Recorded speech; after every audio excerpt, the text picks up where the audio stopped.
My wife will not go to prison. I do believe she loved our daughter. She cared for her deeply. She is not a criminal. I'm the criminal. She's ill. Weak.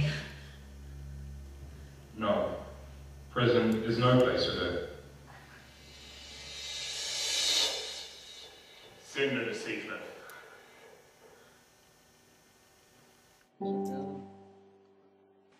This is the story of a woman who had a family.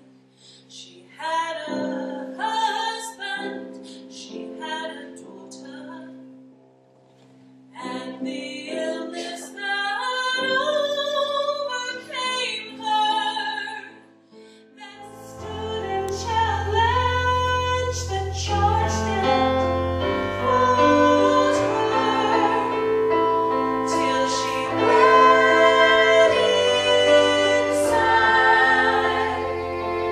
lay down and died.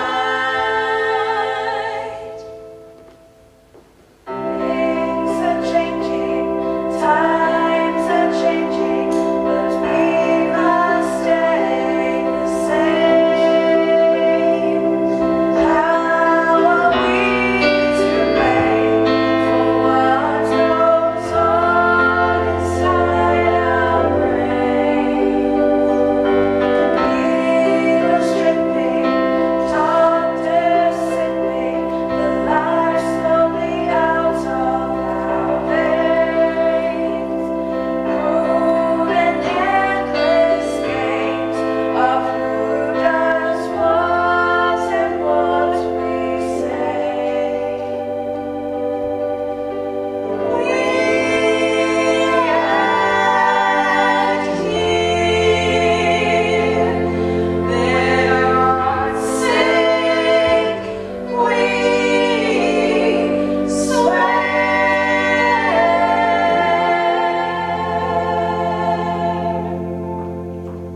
Right, you lot. Scrub time. What are you all doing standing around like nothing needs to be done? Miss Lavant, haven't you a wall to stare at or something? Miss Fisher? Kate got your turn, eh? That would be a first. Why won't you talk? Nearly a year I've been here and I still can't get through to you lot. I don't know why I bother. The nurses can try and sort you out. I give up. I've plenty of other patients who actually want to get better. I wonder if she was born with ice in her knickers, or if it just formed there while she was growing up in the cold Otago area. I heard her parents sent her to boarding school as soon as she was old enough to attend. They couldn't wait to get the bratty little bitch out of the house. I was told her dad used to work in a slaughterhouse and she used to go down and watch the cows die. For fun! Didn't she tell us that her dad was a foreman for a construction company and that she grew up in Ashburton? Jackson, bugger off, will you? Go find Caroline. Anyway, she's a right moody wench, that matron. I doubt she's ever felt the touch of a man. None would have her with her wrinkled tits and her sour expression. Miss Harrison, get yourself up off the floor immediately. It's just been washed, you know.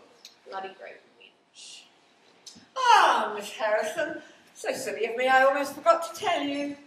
You're scheduled for your first round of insulin treatment tomorrow, so I suggest you take a walk in the garden today. Make good use of those legs. I don't know how long it'll be before you'll be using them again.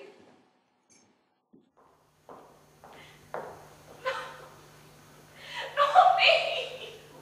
Please, I don't need it! I'm not sick!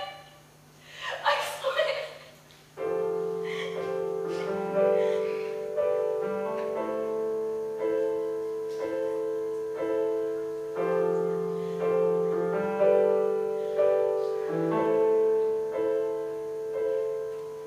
I'm not sick, I swear. Even though there's a lizard crawling round in my brain, and it's causing me pain. I'm not sick, I swear. I'm not sick, I swear. It's a reflex, can't you see? When I shake uncontrollably and I fall off my chair. I'm not sick, I swear. I'm not sick. I swear. It's not stuff in my head. I'm just born to be bad.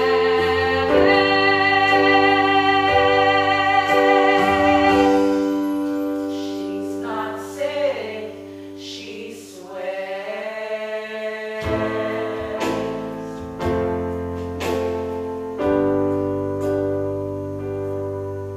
I'm not sick, I swear. Even though I see blood in my dream, and it makes me scream. I'm not sick, I swear.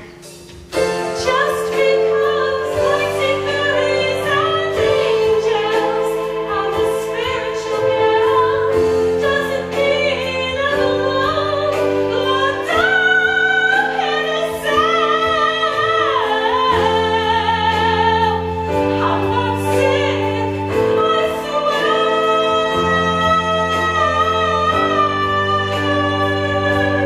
I'm not sick, I swear, swear, swear, swear. I'm not sick, I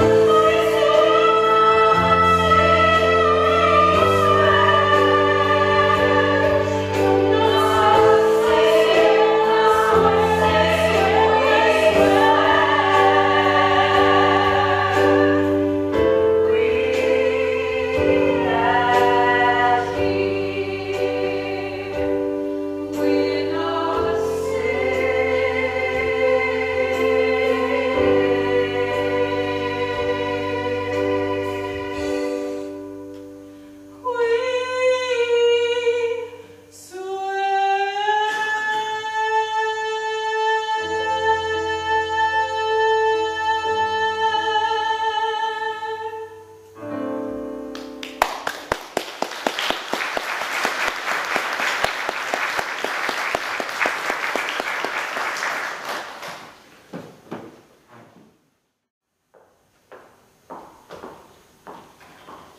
Thank you for your assistance, Mr. Lucas. You're excused.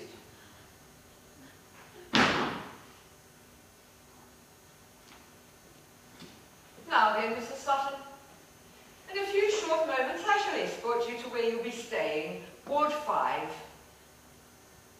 This is a women's only ward, where you will be permitted one warm bath a week and be allowed to use the shared toilet with the 38 other patients in your ward. Wake up at 6 a.m. sharp, followed by wash time, then breakfast at 7. Dinner is at noon, supper at 4:30 p.m., lights out 5:30. 5:30. I beg your pardon. Nothing. Nothing, matron. Sorry, matron. Excuse me, matron. There's a telephone call for you. Thank you, Mr. Lucas. Mrs. Sutton, you shall wait here until my return. I shan't be long. Do not touch anything during my absence or punishment shall be given. Do you understand? Yes, matron. 5:30.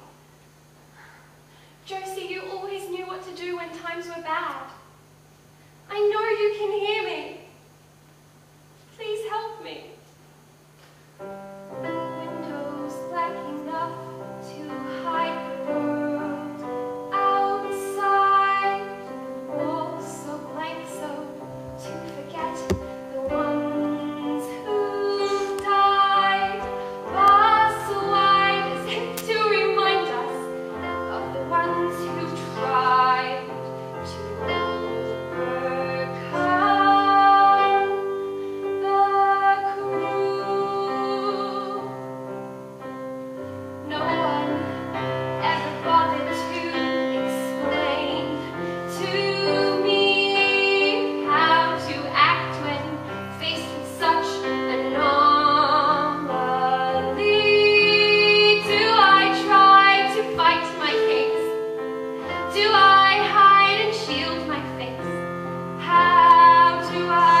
unless circumstances arise in which she must be placed elsewhere.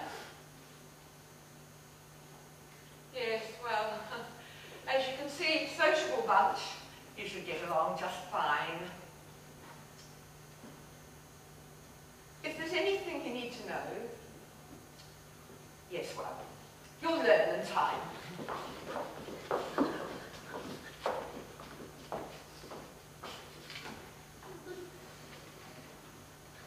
Ha! I win again. You there. Calm down a tad, doll. Don't be so tense. It's not so bad here. Don't be scared of Matron. Her bark is worse than her bite. Did she tell you about lights out? Yes. 5:30. I know. Rich, isn't it?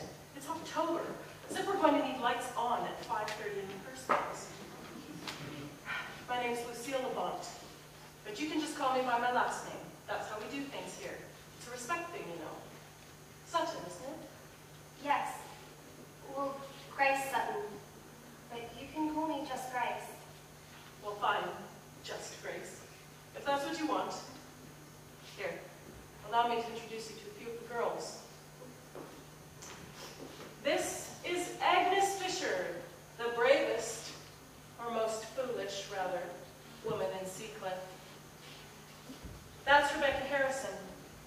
She's a bit nervy at the moment. She starts on insulin treatment tomorrow. I don't blame her for being a tad despondent, poor sod. That's Wendy Jackson and Caroline Warren. They're not worth remembering, really. Oh, and this is dear old Mrs. Kent. Her real name's Laurinetta Balavier, but we just call her Mrs. Kent because that's where she's from, Kent, England. Batty as anything, and deaf as a doorknob. Mrs. Kent, this is Grace. What did you say? I have something on my face? No, this is Grace. She's new. Oh, Grace. I once had a cow called Grace. We couldn't produce a big udder. Oh, I see the name's not the only thing you have in common. Hey, Mrs. Kent, you're a lady. Where's your etiquette? I have been here for 35 years, and if there's one thing I've learned, it's if you're looking for dignity or etiquette of any kind, you're certainly not going to find it in Seacliff. I haven't been to the lavatory for 3.5 years, so I think I have the right to be a touch blasé about anything related to decorum. All right, Mrs. Kent, touche. We'd best be going now. Oh, all right. Goodbye, dear. Oh, nice meeting you, Grace. Just go. She hasn't used the toilet for 3.5 years? The blessing of bed pans, I guess. Grace, you're going to find some aspects of this place very odd indeed. But rest assured, it's not all that. I can attest. I've been here 17 years. And while it may not be paradise, well, it's home.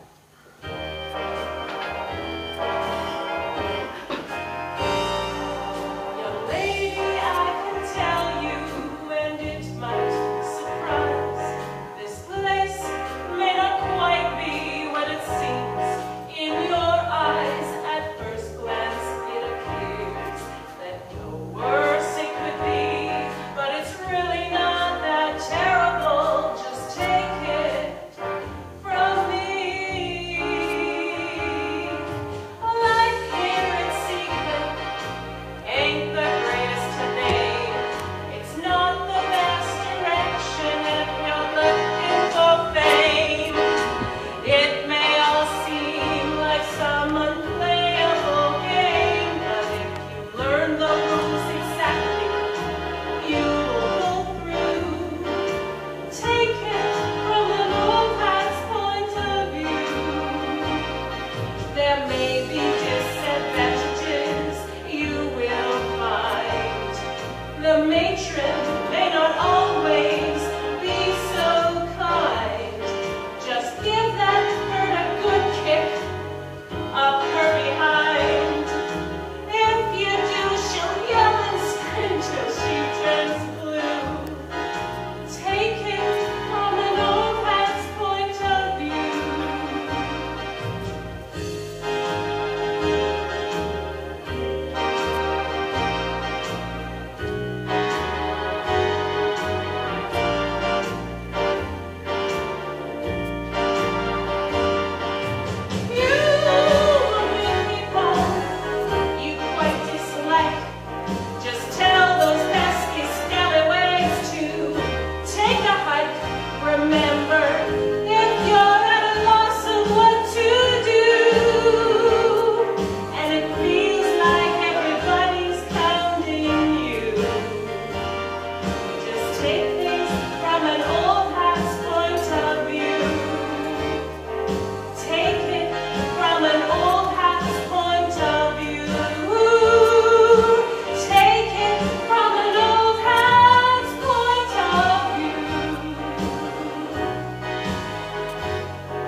I know who you are.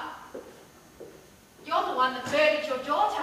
No, I don't exactly have a halo floating above my head, but anyone who has a mind diseased enough to kill their own child, in my opinion, deserves nothing more than their neck in a noose.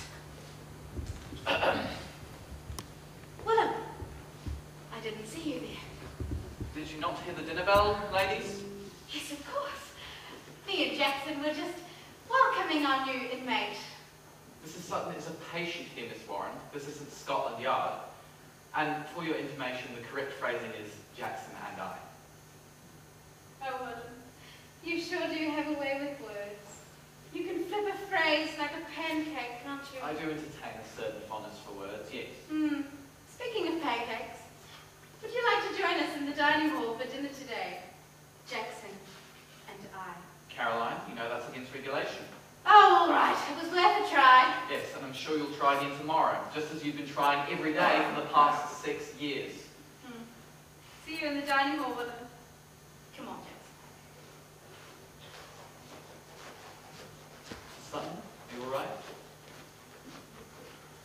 Caroline Warren is something of a bully here at Ward 5. Try not to let her get under your skin. But if she does cause you any further grief, be sure to let me know and I'll have measures put in place to stop it. thank you, Willem. Shall I show you to the dining hall, Mrs. Sutton? Thank you. Willem, you can just call me Grace. Grace.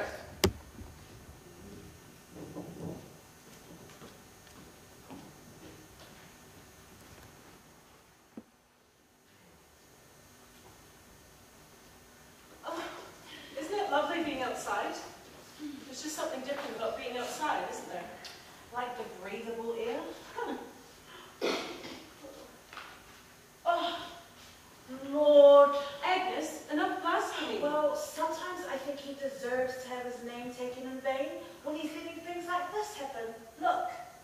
2 Otago men are beheaded by Japanese soldiers in Tarawa Atoll. Oh no. That's dreadful. I know this place is no haven, but sometimes I can't help but be grateful we're here, not in some trench somewhere getting our heads cut off. Don't even say it. Yes, compared to their days, I seem quite enjoyable, really. And right now, sitting out here in the sun, in this 1/2 hour of the day when we have a bit of freedom, I'd say we're pretty lucky, really. Thank God we're not in some Arabian desert, or on a beach just like Gallipoli, with men around us buried in the dirt, or pints of their blood reddening the sea. Now we may be teased, we may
Ingrid Bergman and Humphrey Bogart.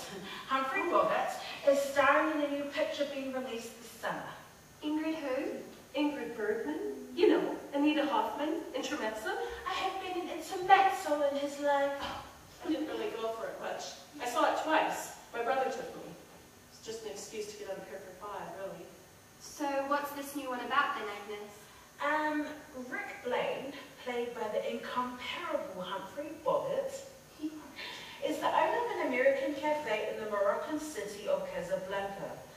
A fateful event leads to the reunion of Blaine and his long-lost lover, Ilsa, played by Ingrid Bergman, who, after a torrid affair some time before, had left Blaine heartbroken. Ilsa has married and is accompanied into Rick's bar by her husband, Victor Laszlo, a Czech underground leader who is being sought to be detained by Nazi Major Stresser.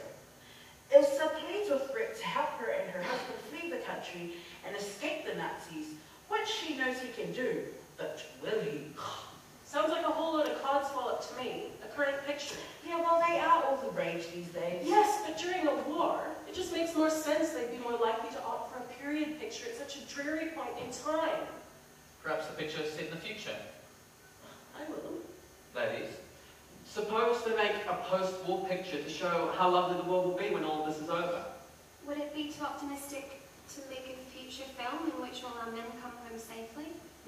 I hope not. Oh, the funnies. Grace, read this one. You'll get a kick out of it. Isn't that golden? What is it? Okay, wait, well, uncover your ears.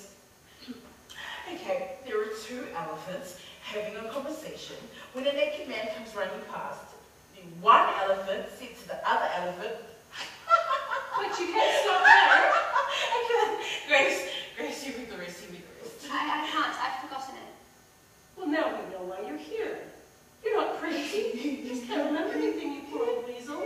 All right, Fisher, you finish it then. Okay, there are two elephants having a conversation when a naked man comes running down the street. And one elephant says to the other elephant, how does he breathe out of that tiny thing? I told you to cover your ears. Oh, the bond. There's Caroline. Let's go see if we can make her trip over something again. Ladies. Those two. Are you alright? I'm fine. I just hate lying. And when did you last commit such an offence? About a minute ago. I didn't read the joke. I can't read. Well, why didn't you say? Because I don't want you all thinking I'm more ignorant than you already do. We don't think that. Josie, that's my daughter. She used to come home from school and read to me. She said that once she got really, really good, she'd teach me. How old was she? 7. Grace.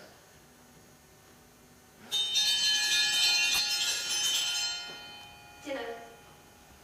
I'd better go. See you, Willem. Grace.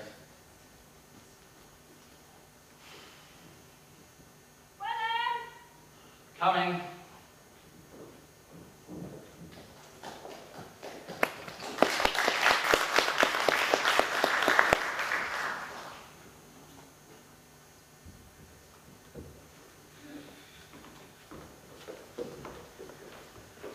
Hey, Lamont. Where's the runt? Get off her case, Caroline. She's just young. You don't really feel safe walking around with her, do you? She might decide to bump you off next. Just drop it. She's got it in for our Grace. Only until the next one arrives. Grace will be fine. The train! Girls! The train's here! Girls, someone's running! Oh, he's Please.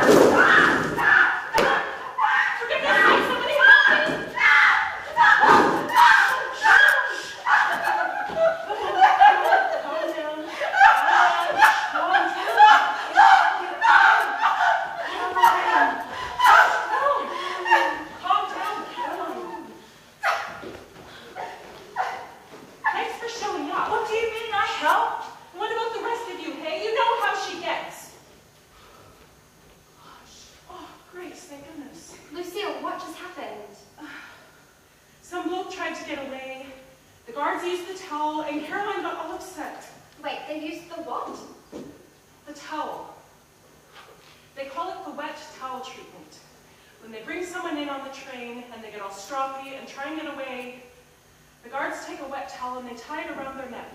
And if they keep struggling, they tighten it until the person goes unconscious. It happened to Caroline when she first came here. But that's inhumane. That's life. How can you say that, Lavont? That's life.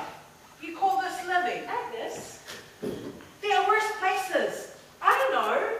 But Lucille, we are not soldiers, okay? We didn't volunteer for this.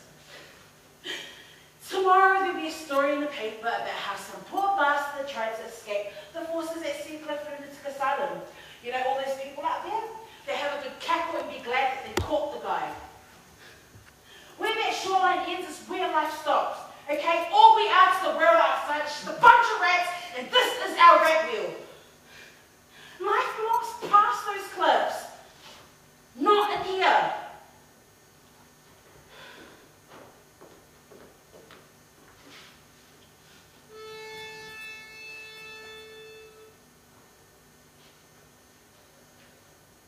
Where fate leads the dead,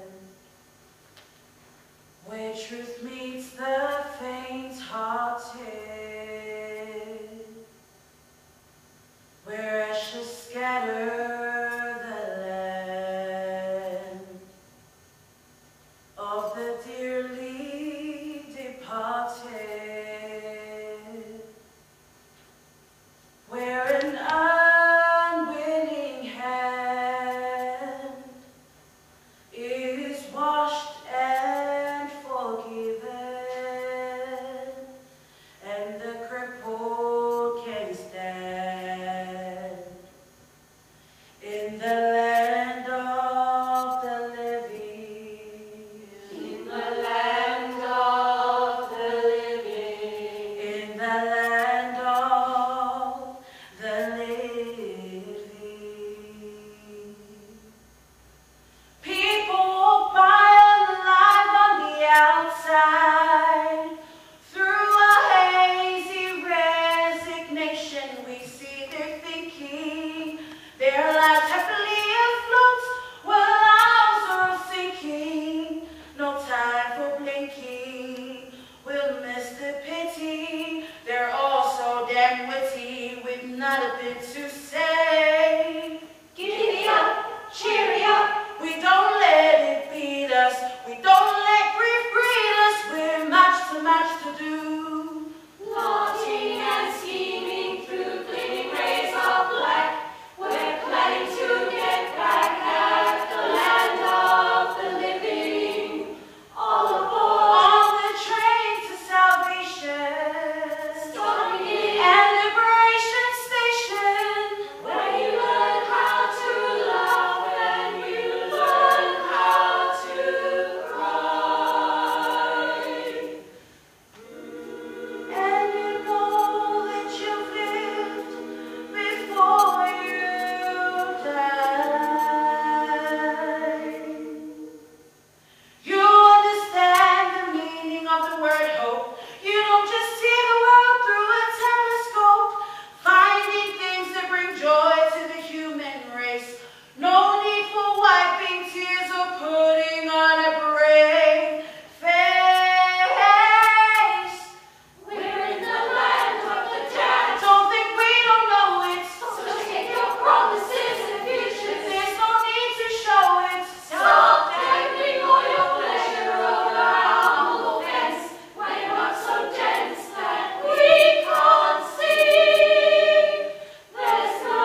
hard kind of thing? I said psychic, Mr. Collins, not stupid. Agnes Fisher, Your Greatness, 9 years institutionalized. I believe I was shoved, moved in when you graced us with your presence last.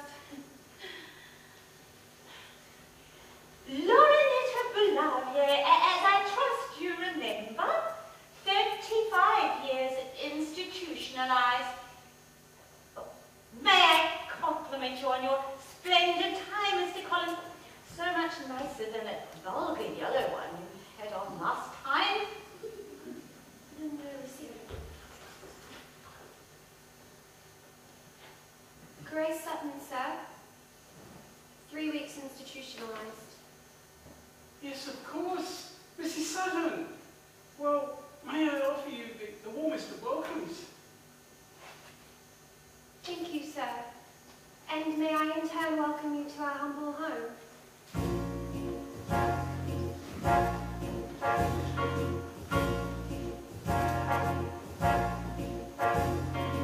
Welcome to our humble home. To you we give the key. Step right in, the torture begins. Your first inception is free. At our mansion by the sea. One free beating with every wet bed. Compliments of the house. Or an ice cold bath instead. A shot of saline, you're feeling fine. Selection of things that will go to your head. Welcome to our humble home. To you we give the key. Step right in, the torture begins. Your first inception is free. At our mansion by the sea. Here comes the ring of Seacliff. Here comes the ring of Seacliff. We're not sick, we're not sick. At Seacliff, we swear we're not sick, we're not sick. At Seacliff, welcome to our humble home. To you we give the key. Step right in, the torture begins. Your first inception is free. At our mansion by the sea. At our mansion by the sea. At our mansion by the sea.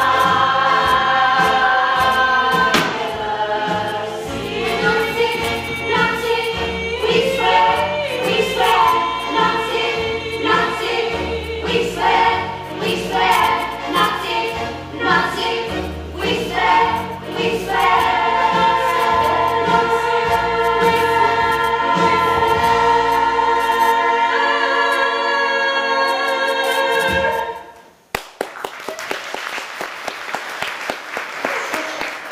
Oh, Mr. Collins, what a pleasant surprise. I wasn't expecting you.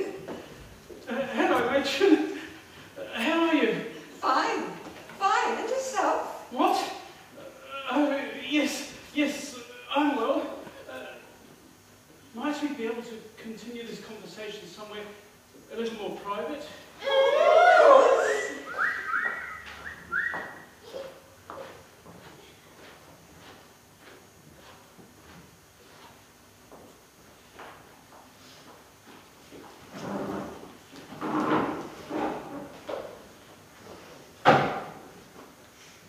So, Matron, tell me, how are you finding working here at Seacliff Mental Hospital? Mr. Collins, I don't mean to sound belligerent, but they're the most discourteous, ill-mannered, ungrateful little... But, Matron, that's exactly why they've been sent here. Surely you were aware that it would be this way when you applied for the job. Oh, I knew there'd be trouble. But I've never expected anything like that Warren girl. Never in my life have I met such an uncouth and that psychic Labont. All fairy dust and wishy-washy candy floss stuff. And the new woman, Mrs. Sutton, well, I've never met such a dreary so-and-so in all my life. Oh, yes, Mrs. Sutton. How is she doing?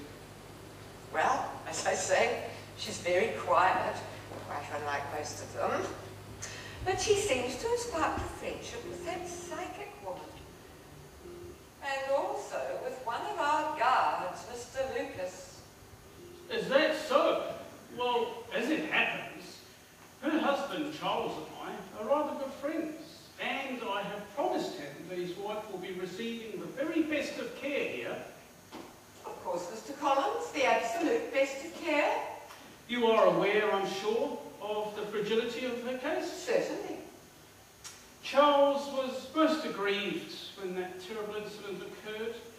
I can't imagine what a trauma it must have been for the poor fellow, coming home from the bank and finding his daughter dead, and his wife covered in her blood, right on the floor of his study.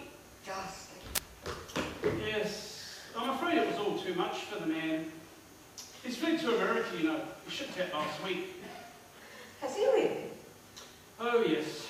But that poor little girl, Josephine, I think it was. There's enough dying going on as it is without an innocent young girl dying at the hands of her own mother.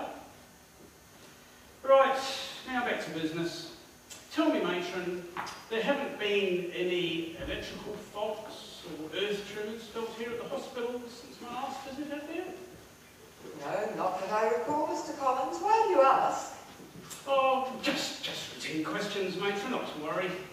And how, may I ask, are your staffing requirements? I know times are not easy. Is your working body coping?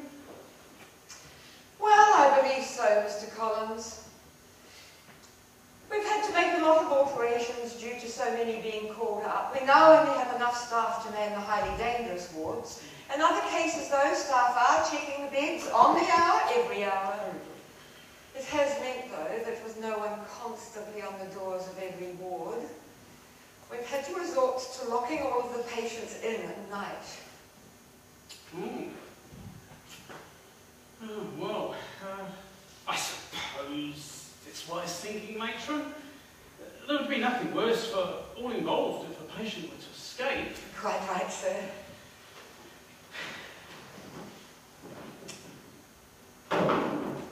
One more thing, matron. Willem, I know you're rather fond of him, but you haven't told him anything, have you? About why he's here? About why he's been permitted to stay all these years? No, sir. He's still of the belief he stayed for his mother's sake. And he will remain of that mindset, won't he, matron? I care for him, Mr. Collins. I don't know how he'd react to this revelation. It could hurt him. Which is exactly why he mustn't know. No, sir. Well, thank you for your hospitality, matron. I must be going now. So soon, Mr. Collins. We haven't even enjoyed morning tea together. Yes. It's a long drive back. You're rather secluded up here, you know. That's so nobody can hear us scream when they put us in the ice bath. Willem,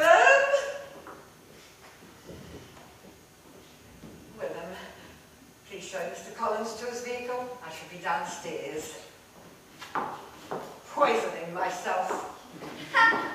She can't do that. Why not? We might finally get rid of her. No, I mean for her, it'd be impossible. Poison couldn't kill her. She's far too toxic already. Willem, how are you, boy? Just fine, Mr. Collins, but I grew out of boredom many years ago. Oh, yes, of course. Excuse me, young man. How is your health, Willem? Shipshape according to the doctor's last report. Excellent. We certainly need fine young men like you, fighting fit and carrying on the good work here at Seacliff Hospital. Yes, sir.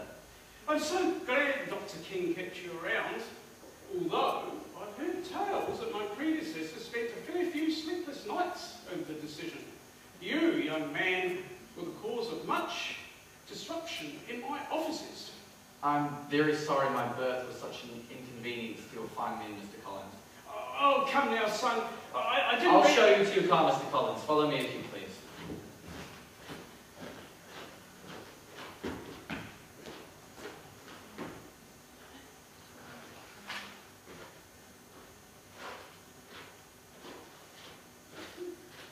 Poor Willem.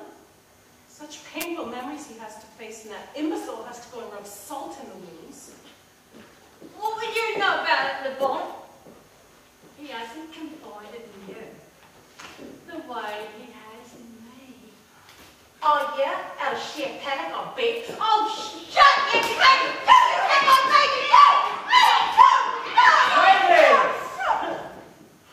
Please return to the dormitory. Come on, girls, you heard him.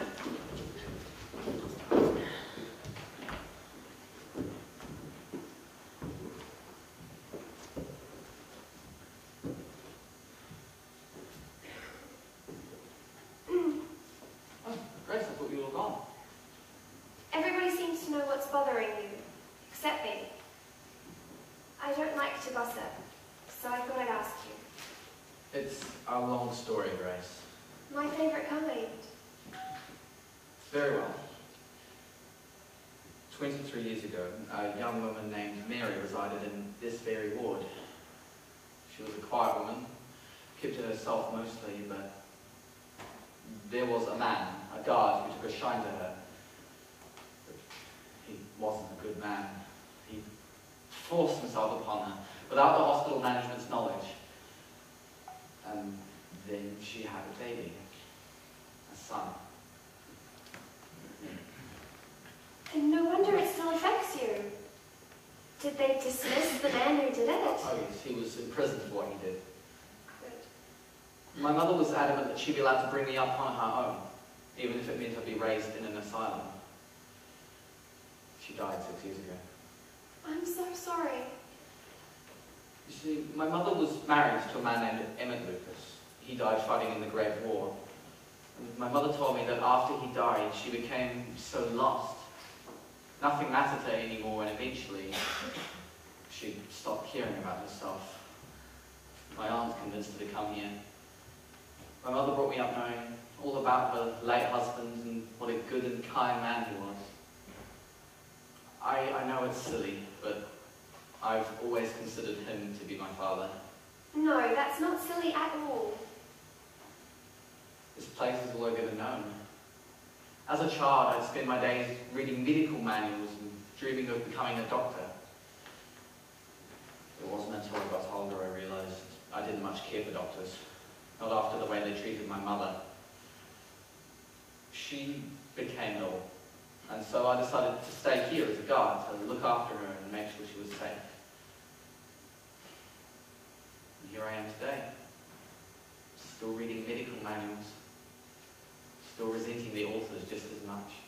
Willem, that was absolutely horrid of Mr. Collins to have brought up. And in such a blunt manner. Oh well, look on the bright side. Given his track record, it should be another couple of years before we hear from him again. Goodness, don't say that. Why not? You don't think I'll be here that long, do you? Of course not. Thank you for confiding in me, Willem. I do so value your faith in me. And I, your ear, lent to my divulgence. You're a good woman, Grace Sutton. That's what makes being here so much harder. Matron? Matron, what on earth is the matter? It's Owen! It's Owen! They got him, Willem! They got my boy! Matron, I'm so sorry. Grace, what's happening? Ladies, please, don't say anything to provoke Matron. She's just received some horrible news. What? That the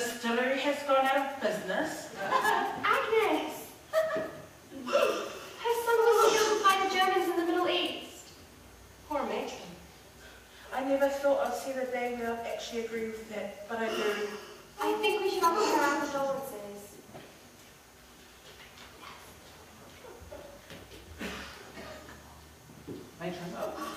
Matron, the ladies have something they wish to say to you.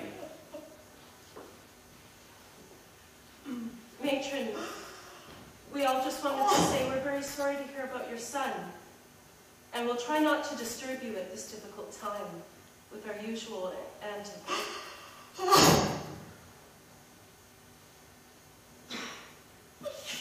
Well, that's very good of you, Mr. Ward.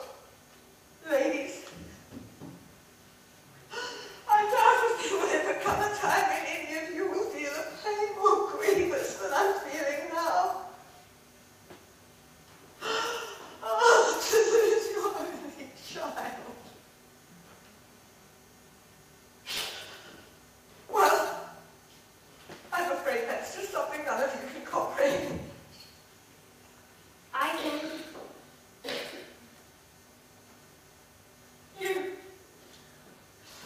You don't think you know what I'm going through.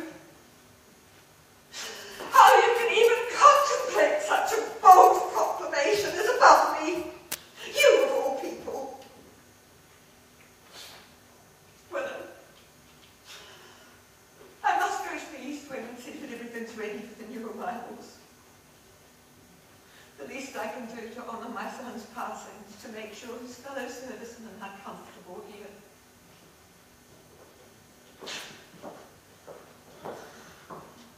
I'm sorry, I didn't mean to upset her. Grace, it's not your fault.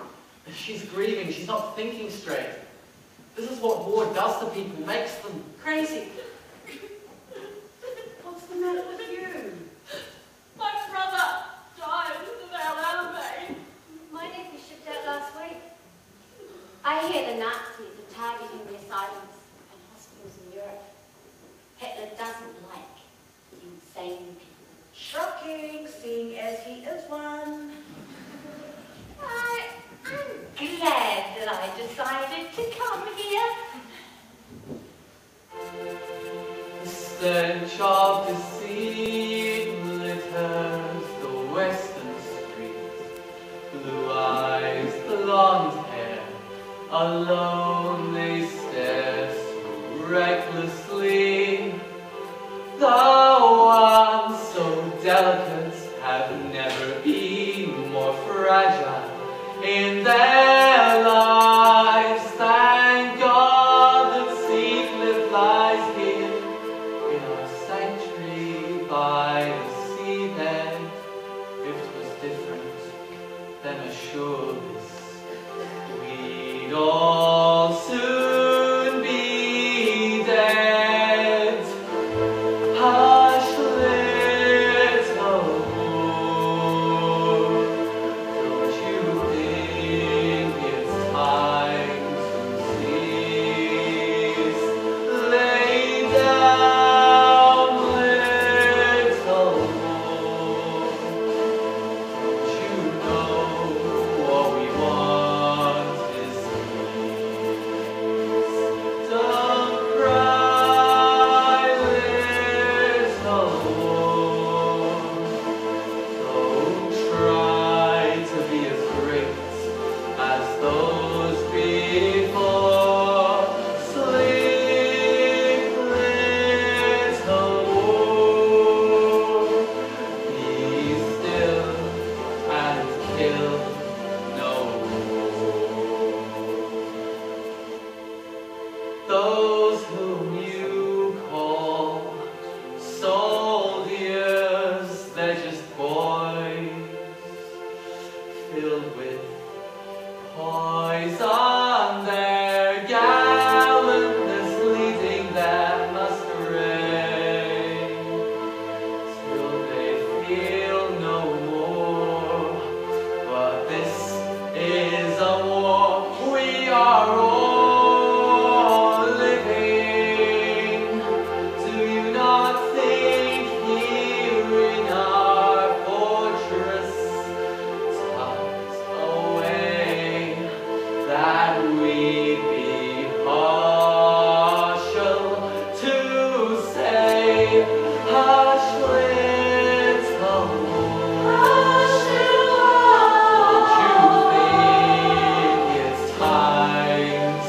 peace. Don't you think it's Lay down, little wolf. Lay me down, little Lord. All we want is peace. Don't cry, little wolf. Don't shed a tear for Try us. to be as great as those Your before. Sleep, little wolf. Be still and kill no more. We are sure you're done for, little. Hush, little. Don't you think it's time to cease? Lay down,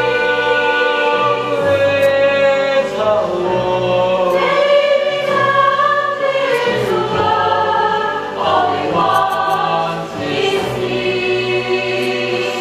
Don't cry, little wolf. Don't try to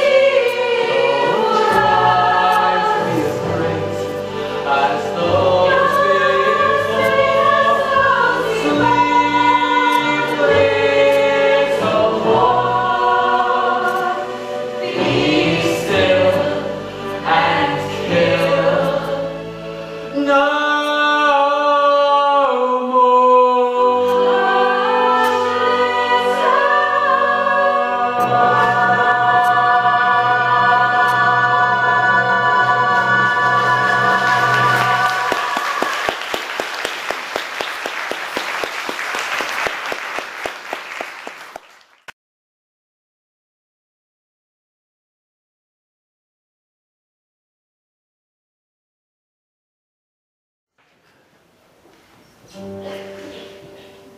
This is the story of a woman who found her freedom in the kindness of another, and the passion that overcame them, that stood and challenged the charge down for them.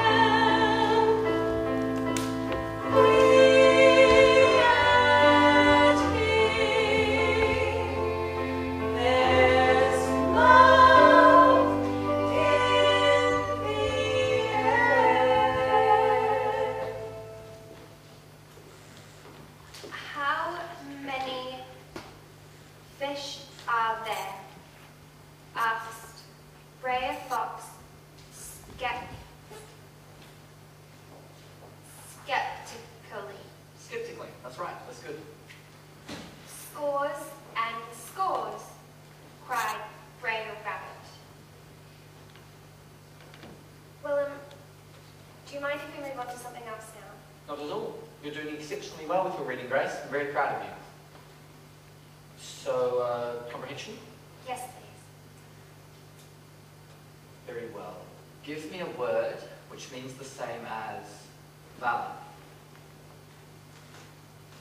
Courage. Good.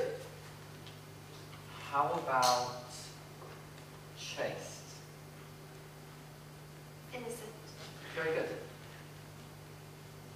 Tyrannical. Matron. No, I didn't mean to. I think you did. Mrs. Sutton, I believe you're becoming... What's the word? Confident?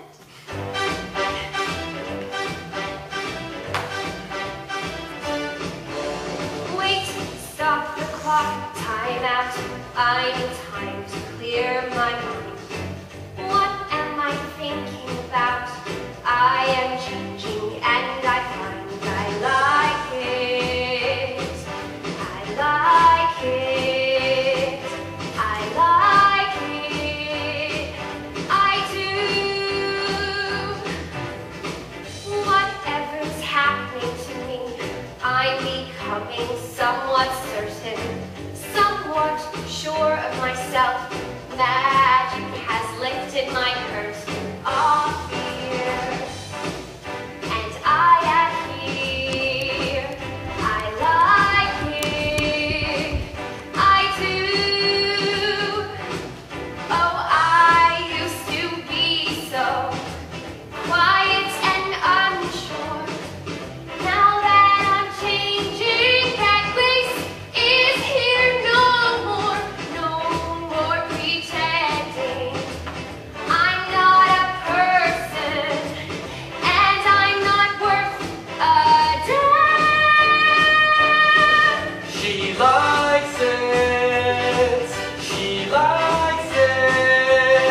fire. I like it.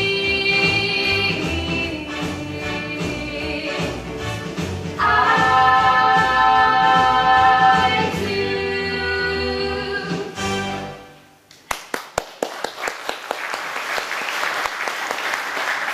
You see, matron? You see? I told you something was going on. Willem's been giving this thing reading tuition without consent.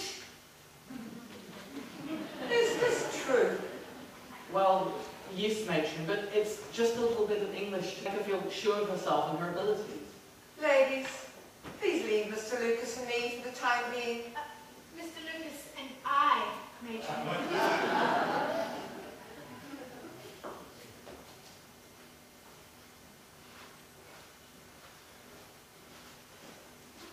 Matron, Sutton and I were just going through some simple comprehension exercises. From what Miss Warren tells me, you've been running through these simple comprehension exercises for a while now, Mr. Lucas. How long exactly does it take for one to comprehend? Well, it isn't that I don't appreciate your working as a guide here at Seacliff. But I simply cannot allow you to continue to tutor Mrs. Sutton. A mental hospital is not the place to be filling patients' heads. But instead to leave them to perish and decay. Matron? You should end this escapade you are entertaining with Mrs. Sutton right now, Mr. Lucas. Or you shall leave Seacliff Mental Hospital for the first and last time.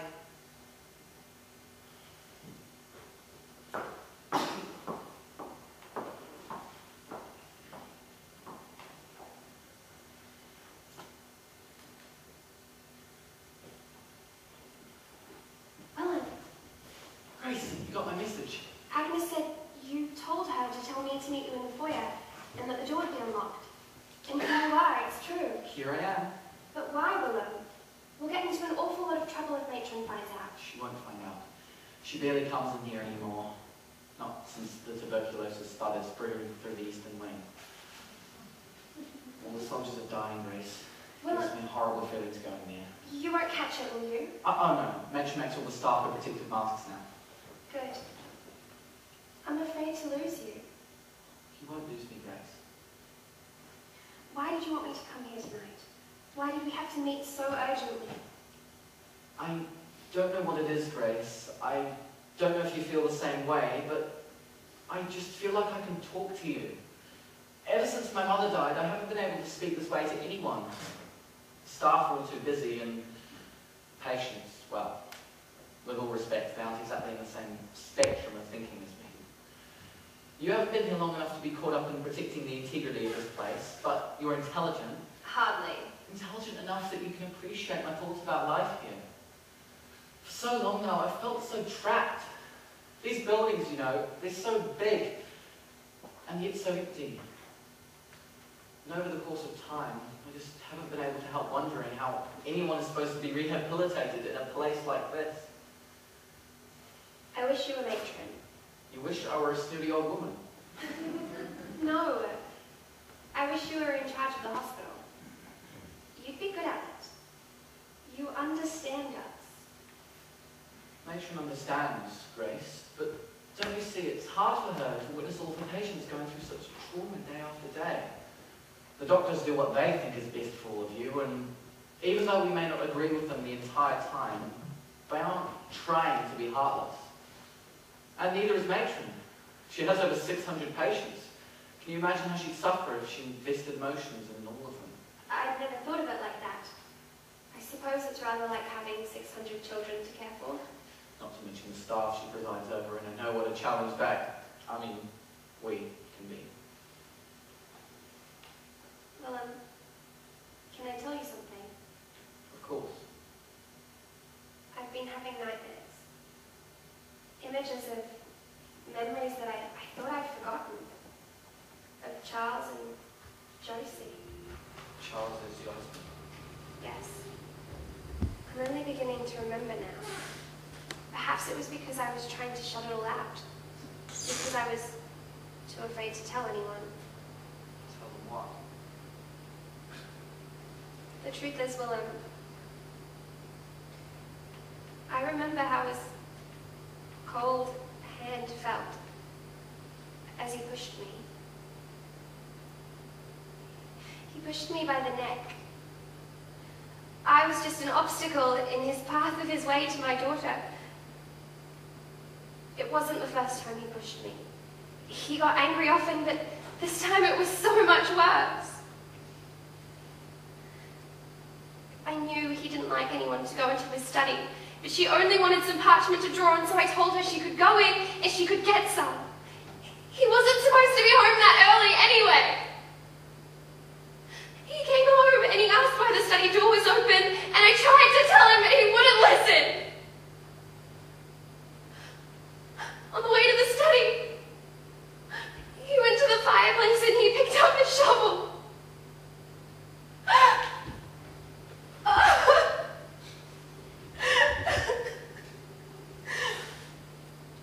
wish I didn't remember what it sounded like.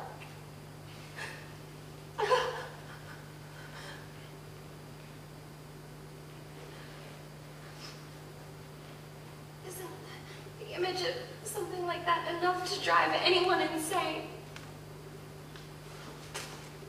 Oh, Grace, I'm so sorry. So very, very sorry.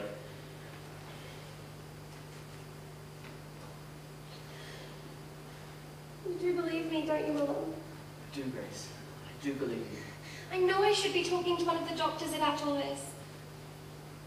I just feel so much more comfortable speaking to you. I'm glad. I promised that I'd be an ear for you and help you if I could, and I will. Thank you ever so much, Willem. The hour approaches. Go, Grace. We can meet again tomorrow.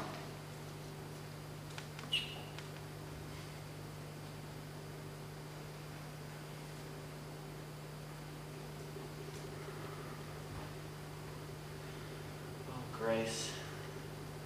How I wish I could mend your broken spirit.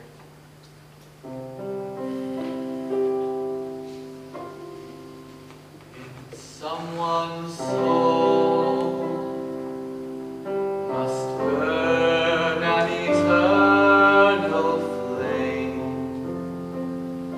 that holds the blame for what she was accused. They surely couldn't prove that. Grace,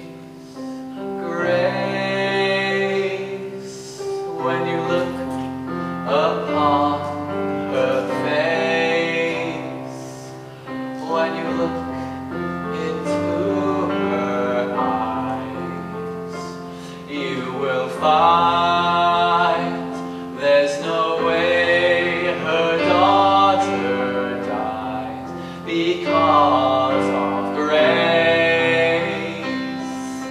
Grace, in heaven there's a place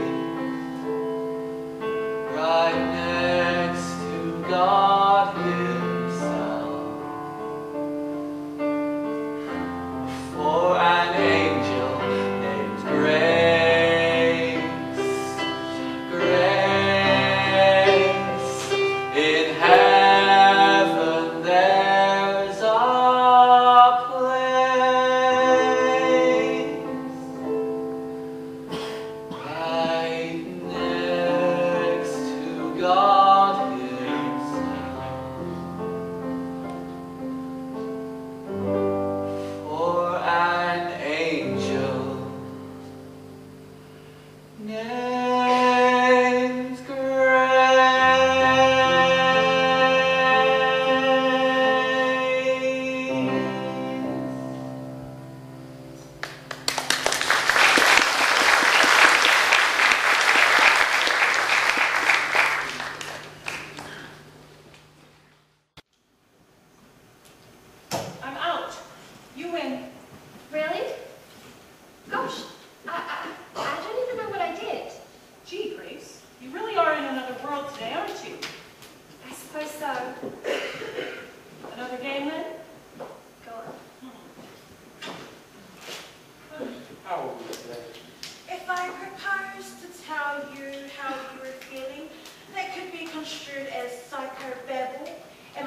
bond tells me that's something that can get you a long course of insulin treatment.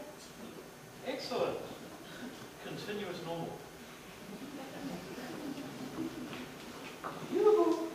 Hello. How's life, Miss Claudia? Oh, yes, yes. Splendid. Thank you for asking, Doctor. Good. Increase dosage of all medications immediately. Are you all right? You seem so distant today. I'm fine. I just had an eventful evening last night, that's all. With Willem? How do you know? One piece of information. If you ask Agnes Fisher to take a message for you, she'll take it for you right round the ward. Does that mean everybody knows? I wouldn't say that. I made her promise not to tell anyone else after she told me. Thank you, Lucille. It isn't as if Willem and I are doing anything inappropriate. We talk to one another. We simply confide in each other. Well, he must have found something special in you, Grayson. Ladies, my thanks. Silence while I read the chore schedule. Thank you. All women currently in solitary will be working in the piggeries today. Those in the dormitories will be down in the kitchens. Is that clear to everyone? Yes, Miss Fisher. Matron, it's such a nice day. Must I really be cooped up in the kitchen all day? Well, Miss Fisher, I could put you into isolation, and you can tend to the pigs instead. Never mind. Good. Afternoon, ladies. Are you dealing? Lucille? Are you okay? Grayson, I must go. Lucille, is something wrong? No. Yes, I have to talk to Matron. Lucille!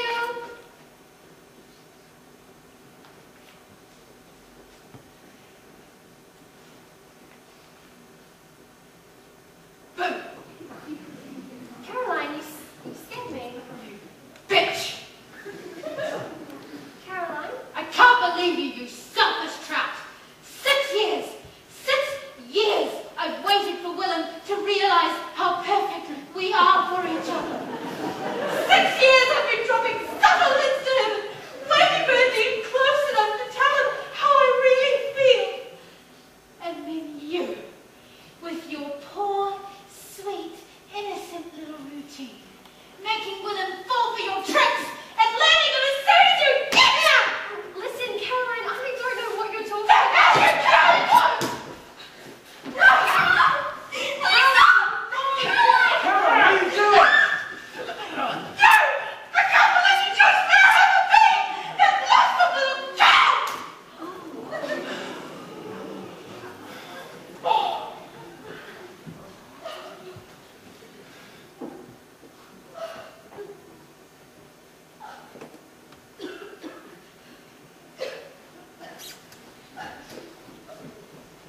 You all right?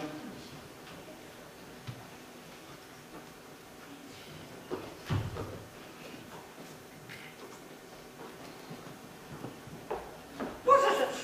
What's going on here? I heard a commotion. You're late, Matron. Show's over. Grace and Caroline were having a go at each other, but Willem came and broke it up. Willem was a real hero. Caroline and Willem and Grace went. Oh, that way. Yep, they went that way. Yeah. He's with her? That way. Out of my way! So who's up for some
and lives it will consume. Time's up. Please, matron, won't you listen to me? I see fire, I see danger, I see misery. Please don't make me waste my breath.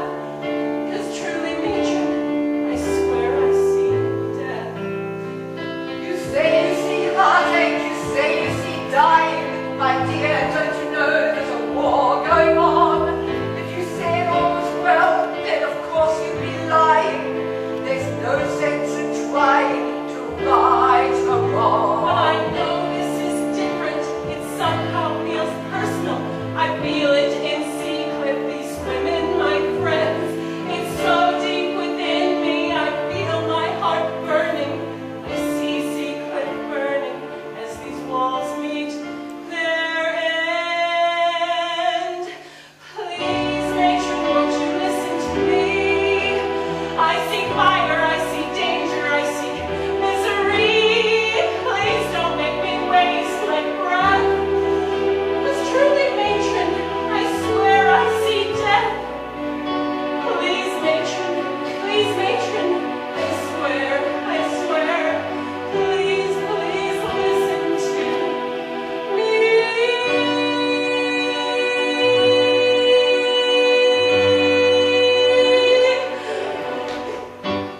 How dare you put your hands on me? Willem! No, matron, please don't put me in solitary. What's the dilemma, matron? Willem, take this woman to a vacant cell. No, Willem, please. Sorry, Lucia. Please don't. Please, no. Willem, when you're finished there, I want to see you in my office. Matron. Yes, matron. No!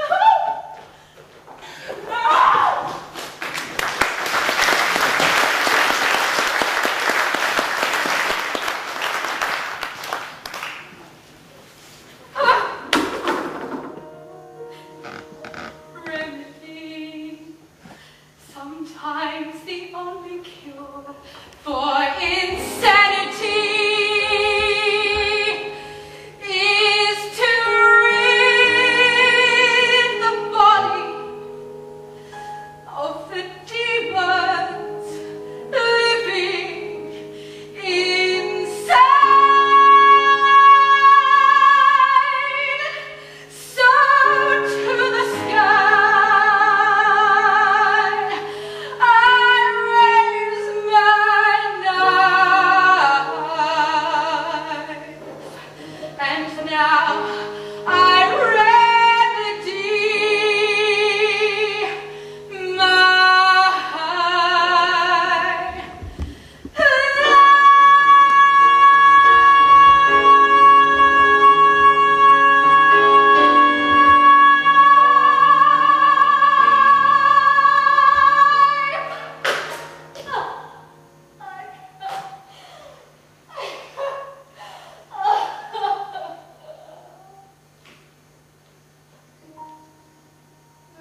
know why you're here?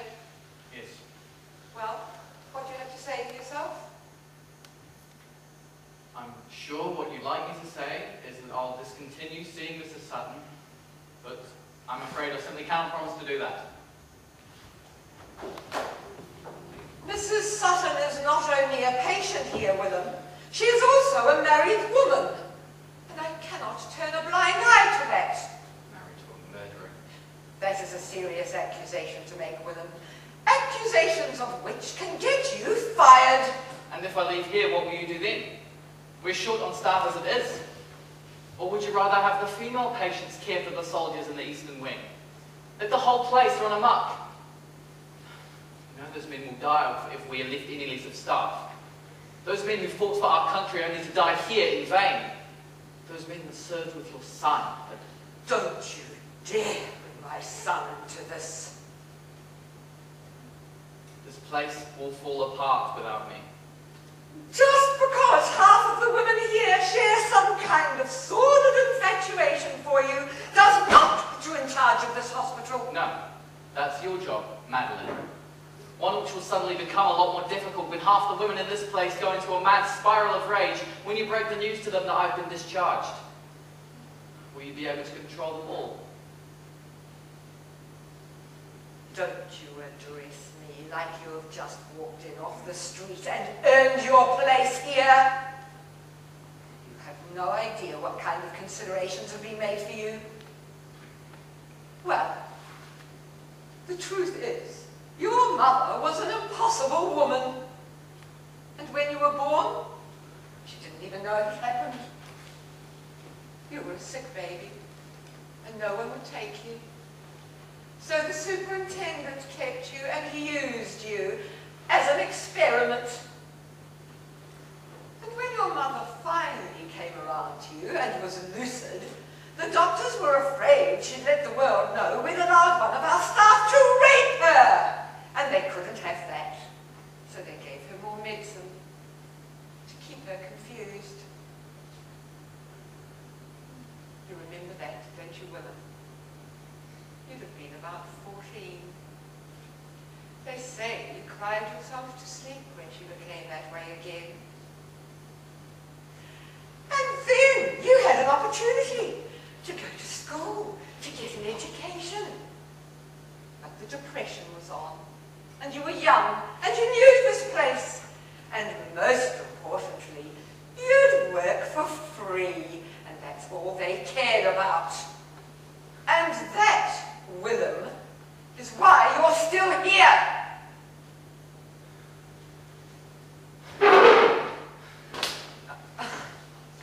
Willem, oh, Willem, I'm sorry.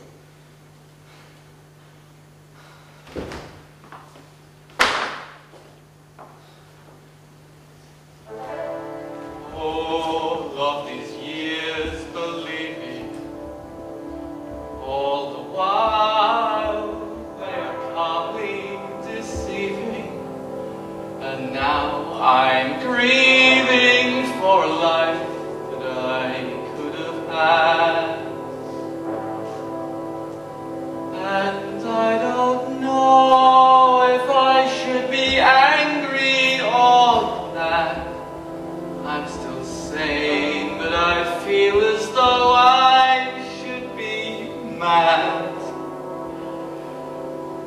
And my mother, I'll never forgive them for that. And mother, I'm so sorry I couldn't do more. I wake every morning praying you have awoken, but the reaper reaps swiftly, and death has spoken. How am I still here when that day both our hearts were broken? If I had known, I would have never learned the things I learned. If I had known,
you say to her?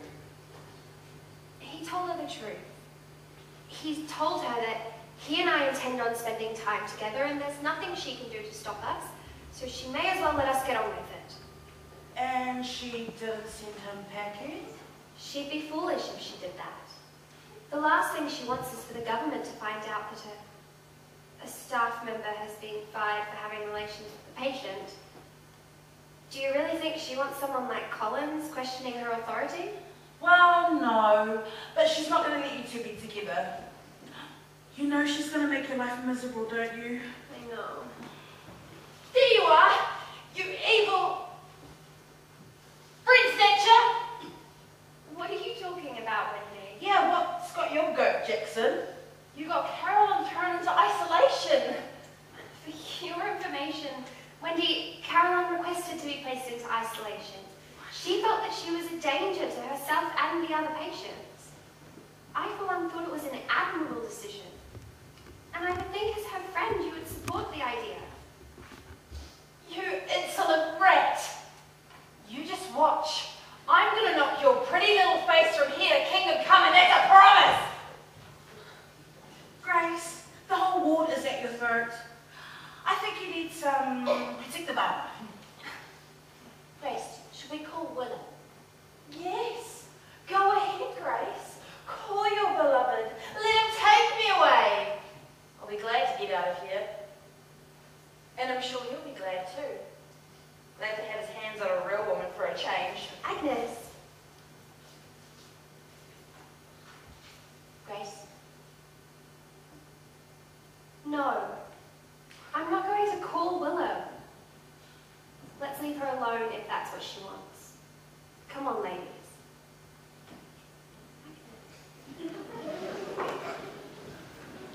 Who does she think she is? First she steals Willem from Caroline, and then she steals Caroline from me? She'll be stealing me next.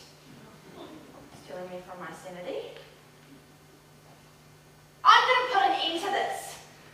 I'm going to show Grace Sutton just how dangerous I can be. I'll show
Caroline is, and Lucille as well. Caroline's all right. She has been asking after you, though. Really? Poor thing. I wish I knew how to help her. What about Lucille? She's no calmer than she was yesterday. She remains adamant that something horrible is going to happen. She wanted me to tell you that she loves you. She said that? Will you tell her I love her too? Of course. Well, I'm afraid. I fear that one night someone will see us together. Perhaps we should stop meeting like this. Grace, no, please. Right now, you're the only thing that's keeping me from being committed myself. Listen, I've just learned something about myself. Something life-altering. And I need to tell you. Tell me.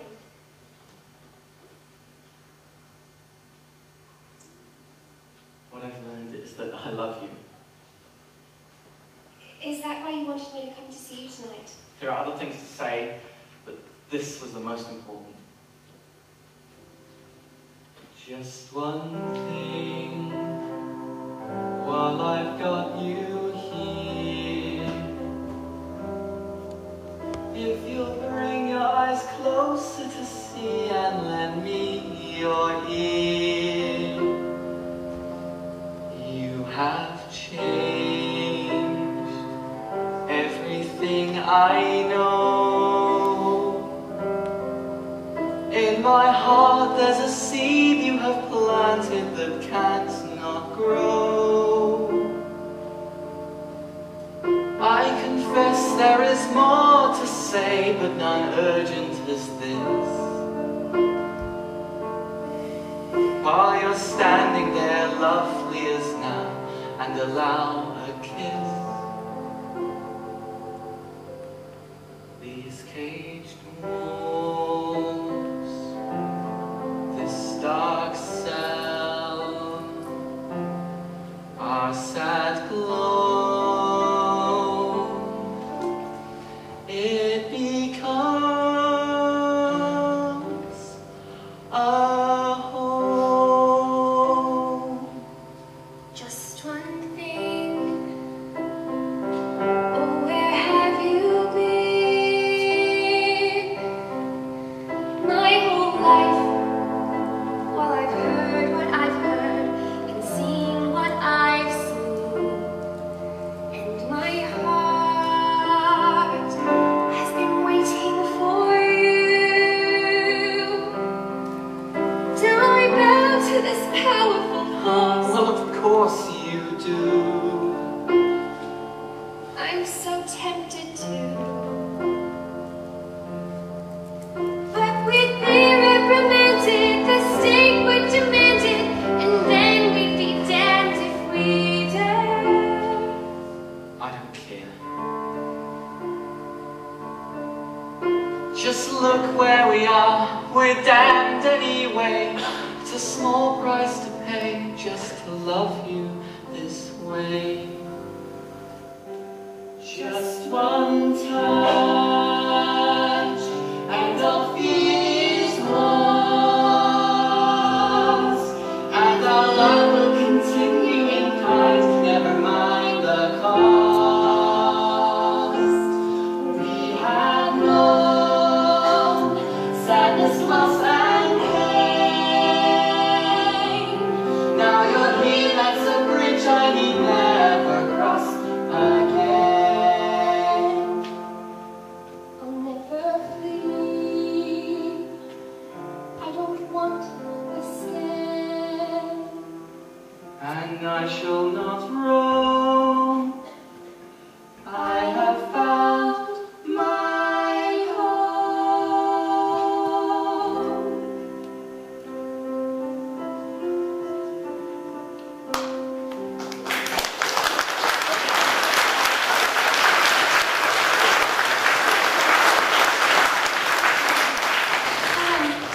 I do love you, but how can we continue like this? Friedrich Nietzsche was a German philosopher who spent the last 10 years of his life in an asylum. He said that he who has a why to live can bear almost any how. Now I have a why, Grace. I have you. And I know that with you by my side, I can bear any condemnation anyone throws at me. I love you.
stature, arisen high above the rest.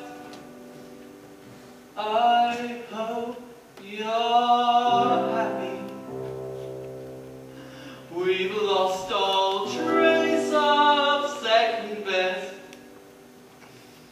The lesson of society, the burden of the people is gone. Is gone. Is gone. Is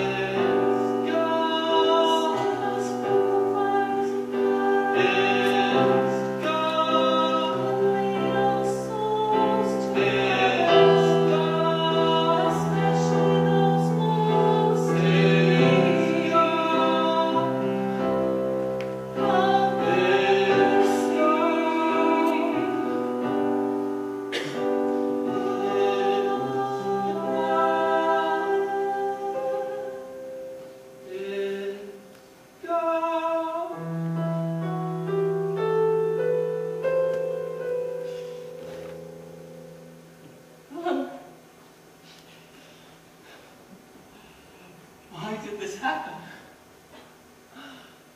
Why now? Why to her? The Lord works in mysterious and sometimes destructive ways. I'd be the first to tell you that. Honestly, Willem, I don't know why. But I do believe that things happen for a reason. Well, I can't see it! I can't find a reason. You will. She's with her daughter now, isn't she? Praise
fire broke out in Ward 5 of Seacliff Mental Hospital.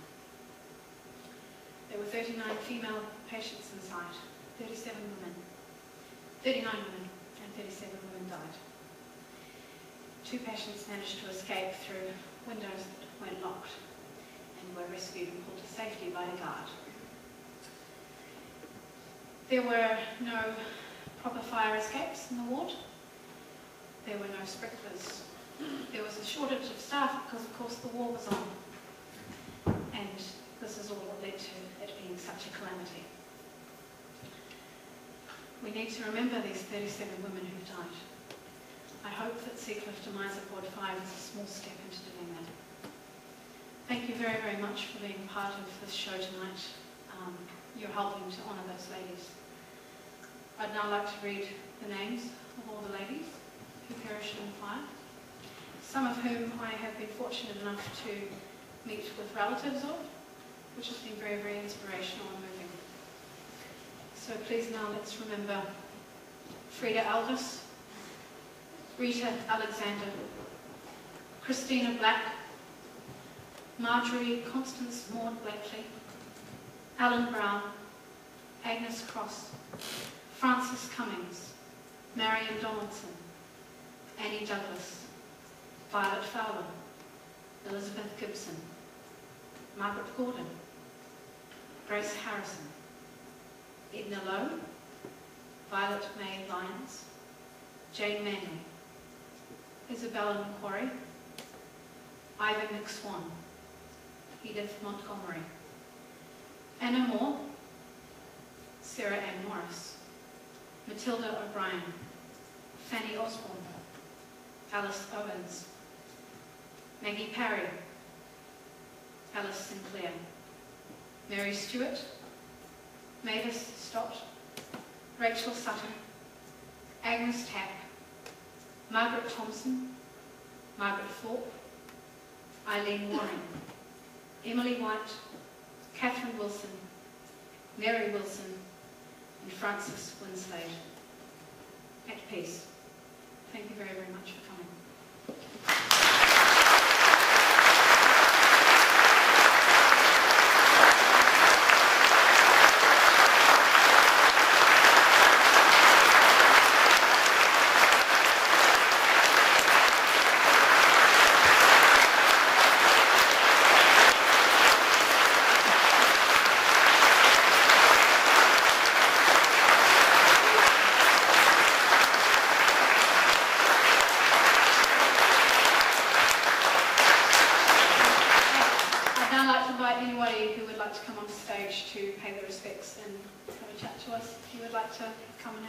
Or ask any questions or just discuss what you've seen here tonight, we'd like to meet with